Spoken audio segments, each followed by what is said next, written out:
So as we're dealing with Sweet Hour of Prayer, we are in the key of C for this song, and this is just a beautiful hymn to add a lot of different chord substitutions. So as we're working with Sweet Hour of Prayer, in our hymn book, when we first start the song, we're going to see the chords C, F, and G. That's the 1, 4, and 5 in this key that we're in. So right away, we're on a C, and then an F chord, C, and now we're going to our G7. So those are your basic chords there. Now, obviously we want to create some more color to add to this hymn. So right away, starting it, I'm going to start off with this beautiful chord, kind of a unique chord, and if we were to spell out what this chord is, we could technically call it a minor 4 over the 5. But this chord actually has a specific name. So here's my G major chord. We add on the 7. This is the flat 9. And then our 11.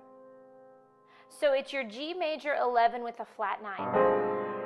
Now we're not going to play all those tones together because it's going to be really muddled. So I'm going to be very basic down here. I'll be eliminating the 3rd, can play that 5th. I'm going to hold that left hand very gentle. And now we're going to go to the 1 chord. And instead of staying on this 1, I'm going to step up to a minor 2. And then a 1. Now we're going to the 4, so to lead to that, I'm going to play a minor 5. 4. And instead of staying on that 4, I'm going to play a major 2. Now we've talked about this, because we're playing this D major 2, it is not in the key signature. So this chord is actually a 5 of another chord, or it's leading us to the following chord. Now, technically, if we were looking at D, it would be the 5 of G. So we should be leading to a G, but here's the unique thing about this chord. We're going to a 1, but notice the inversion that I'm in. I'm in a 1, 6, 4, which is my second inversion.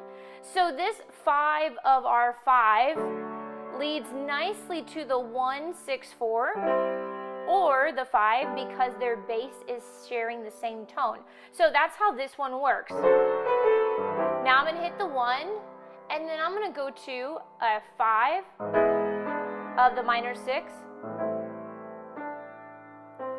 5 of your 5, 5 sus. I'm going to repeat that because it's the same phrase.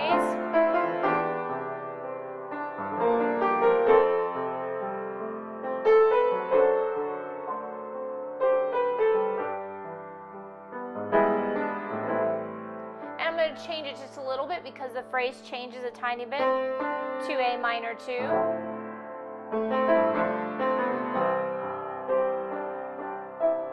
I'm going to go to a E minor here. A minor. So instead of playing that 1, we're going to the minor 6. Remember, it can substitute for the 1. Now we're going to the 1, 4, 1, 5. And right here we could throw in even another chord here. We could throw in this 5 of your minor 6, 4,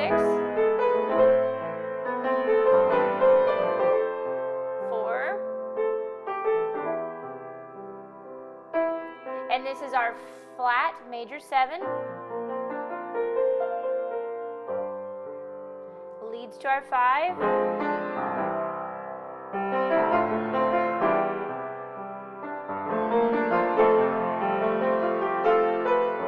and this phrase is basically the same as the beginning.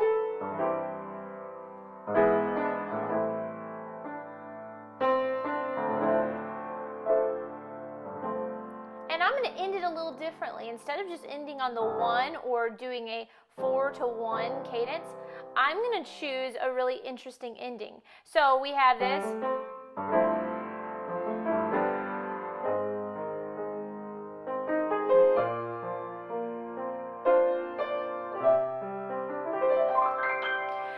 kind of unique. It's your flat major 6, your flat major 7, and leading to your 1. And it's just a unique leading that adds a little bit of color to it. You can do this on the end of any hymn where it kind of has this nice bright resolve. Sweet Hour of Prayer is a really meditative piece, a lot of minors in there. And because it's a really, when we think about prayer and how prayer really lifts burdens off and lifts weights off, and it's just a beautiful moment where we can speak to the Lord.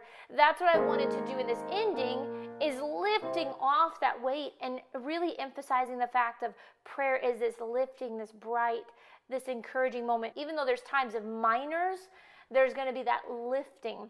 So hopefully this helps you with this hymn. Grab the free digital download, follow along, and add these the next time you play.